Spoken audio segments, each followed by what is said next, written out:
श्री कृष्ण जी महाराज नित्य यज्ञ करते थे। नित्य हमारी माताएं बहनें जिस रूप में कृष्ण जी को देखना था उस रूप में कृष्ण को नहीं देखा। जिसका नाम गोपाल था, जो योगी था, जो मधुसूदन था, और हमारी माताएं बहनें लड्डू गोपाल लेकर के घूम रही हैं। क्यों जी? कई बार हम यात्रा करते हैं तो पूरी की पूरी सीट जो है लड्डू गोपाल के लिए रहती है। कहीं पर भी कृष्ण का नाम लड्डू नहीं आया है, लड्डू। और ध्यान देना, कृष्ण जी के लिए कहा था किसी ने, नहीं जरूरत आज विश्व को अब लड्डू गोपाल की, नहीं जरूरत आज विश्व को अब लड्डू गोपाल की, आज जरूरत चक्र सुदर्शन धारी कृष्ण गोपाल की, आज जरूरत चक्र सुदर्शन धारी कृष्ण गोपाल की। उस चक्र सुदर्शन धारी कृष्ण गोपाल की आवश्यकता है जिसने अपने गृहस्थ आश्रम में ब्रह्मचर्य का पालन करते हुए प्रद्युम्न जैसे पुत्र को प्राप्त कराया, जिसने धर्म की रक्षा के लिए सुदर्शन चक्र उठाया, जिसने कहा था कि अपने धर्म में मरना, अपने धर्म में जीना ये सौभाग्य की बात है।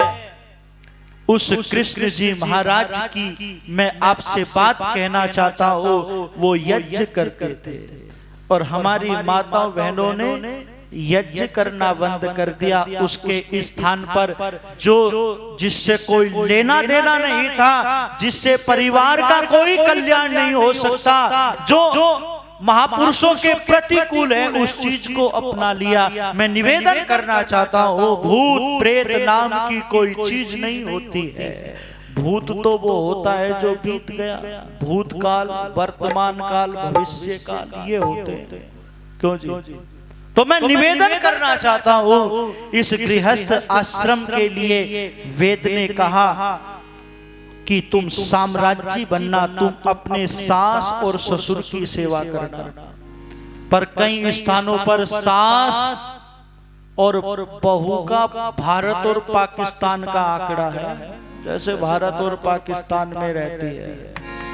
पर मैं निवेदन करना चाहता हूं, सारा ऐसा नहीं है। बहुत सारी संख्या में हमारी माताएं और बहुएं जो है कौशल्या की तरह से, सीता की तरह से है, सम्मान करती हैं। माँ की तरह से जो है अपनी सास को पूजती है, और सास भी जो है बेटी की तरह से उसका सम्मान करती है, उसका ख्याल करती है। वेद कह रहा है तुम साम्राज्य बनना।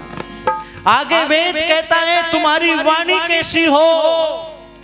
वेद ने कहा तुम्हारी वाणी ऐसी हो जो सुख देने वाली हो, तुम्हारी वाणी ऐसी हो जो प्रसन्नता देने वाली हो, तुम्हारी वाणी ऐसी हो जो समाधान देने वाली हो, तुम्हारी वाणी ऐसी ना हो जो हृदय को तोड़ देने वाली हो, जो परिवार को तोड़ देने वाली हो। ध्यान देना, ये वाणी भी परमाणु बम से कम नहीं है।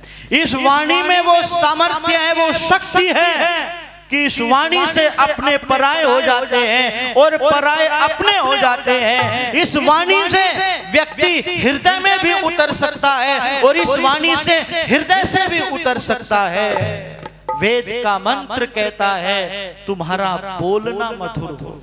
वेद कहता है मधुमन में निक्रमणम, मधुमन में प्रायणम, वाचा बदामि मधुमद। मेरी वाणी सहज से भी मीठी हो, सहज से भी मीठी हो। जिसको बोलना आ जाता है वो सबके हृदय में सम्मान पा लेता है। जो बोलना जानता है वो सफल व्यक्ति है। जिसको बोलना नहीं आता है, ध्यान देना, वो व्यक्ति अपने मनोरथों को नहीं पूर्ण कर सकता है। महाभारत के अंदर यक्ष ने युधिष्ठिर से एक ये प्रश्न भी किया था, जो अच्छा मीठा बोलता है उसको क्या मिलता है? तो युधिष्ठिर ने कहा, जो मीठा बोलता है वो सबका प्रिय बन जाता है, वो सबका प्रिय बनता चला जाता है। निवेदन करना चाहता हूँ, इस वाणी की कोई तुलना नहीं है, इसलिए जब इस वाणी से बोले तो अपनी इस वाणी को छान करके, जैसे सत्तू को छान करके उसका सेवन किया जाता है, ध्यान देना, ऐसे ही अपनी वाणी को साध करके, सवार करके, मांझ करके अपने इस परिवार को स्वर्ग बनाओ, अपने परिवार को संगठित करो, अपने परिवार को टूटने मत दो, अन्यथा हमारे परिवार टूटते हुए जा रहे हैं। बदलते जमाने का कैसा असर है, बदलते जमाने का कैसा असर है, घर घर में टूटा हुआ एक घर है, घर घर में टूटा हुआ एक घर है। जुबां पे है लोगों के कुछ, दिल में कुछ है, जुबां पे कुछ, दिल में कुछ है, जुबां पे है लोगों के कुछ, दिल में कुछ है। मुखौटा पहने घूमता ये शहर है, मुखौटा पहने घूमता ये शहर है। यार रिश्तों की अब कहाँ कोई कीमत, यहाँ रिश्तों की अब कहाँ कोई कीमत, कि बेटे का घर है, पिता दर बदर है, घर घर में टूटा हुआ एक घर है। सानंदम सदनम सुताश्च सुधया कांता प्रिया लापनी। हमारा घर आनंद से तब भरेगा जब जो है पत्नी जो है प्रिय वचन बोलने वाली हो, पुत्र आज्ञाकारी हो, घर में दिन प्रतिदिन संध्या हवन हो, अतिथियों का विद्वानों का आवागमन हो, भगवान का भजन हो, परिवार स्वर्ग बन जाएगा।